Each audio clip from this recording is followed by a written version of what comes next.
Hollywood నుండి Marvel సినిమాలు వస్తున్నాయి అంటే చాలా మంది ఇష్టపడతారు. నాట్ ఓన్లీ హాలీవుడ్, ఇండియాలో కూడా మస్తు ఫ్యాన్స్ ఉన్నారు. మంచి మార్కెట్ ఉంది.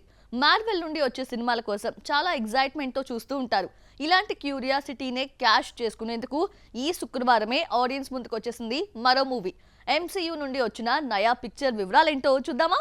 మార్వెల్ స్టూడియో నుండి సినిమాలు వస్తున్నాయి అంటే హాలీవుడ్ లోనే కాదు, ఇండియన్ ఇండస్ట్రీ కూడా చాలా ఇంట్రెస్టింగ్ గా ఎదురు చూస్తుంది. చిన్న పెద్ద తేడా లేకుండా సినిమాలని చూస్తూ ఉండటంతో ఇక్కడ కూడా మంచి మార్కెటే ఏర్పడింది. అందుకే మార్వెల్ స్టూడియో నుండి వచ్చిన ప్రతి సినిమాను ఇక్కడ కూడా పెద్ద ఎత్తున రిలీజ్ చేస్తున్నారు. ఇప్పుడు మార్వెల్ సినిమాటిక్ యూనివర్స్ సిరీస్ నుండి కొత్త చాప్టర్ వచ్చేసింది.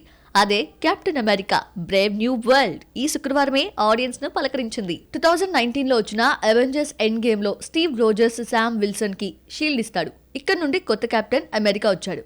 February 14న వరల్డ్ వైడ్ గా రిలీజ్ అయింది. ఇప్పటికే హాలీవుడ్ లో ప్రీమియర్స్ వేశారు మేకర్స్. కెప్టెన్ అమెరికాగా యాంటోనీ మాక్ మెస్మరైజ్ చేశాడు. జూలియస్ ఓనా దర్శకత్వం వహిస్తున్న captain America Brave new world లో దిగ్గజ నటుడు హారిసన్ ఫోర్డ్ కీ రోల్లో కనిపించాడు. అలాగే పాల్కన్, రెడ్ హాల్క్ రోల్స్ సినిమాకు అదనపు ఆకర్షణ. అయితే రీసెంట్ గా మాలీవుడ్ లో ప్రీమియర్ వేగా ఈ సినిమా గురించి మిక్స్డ్ టాక్ వచ్చింది. సినీ విమర్శకులు పెదవి విరిచారు. హాలీవుడ్ సంగతి సరే, మార్వెల్ సినిమాలకు పిచ్చ ఫ్యాన్స్ ఉన్న ఇండియాలో మాత్రం టఫ్ కాంపిటీషన్ ఉంది. ఇదే February 14న చావా లాంటి సినిమా ఆడియన్స్ ముందుకొచ్చింది.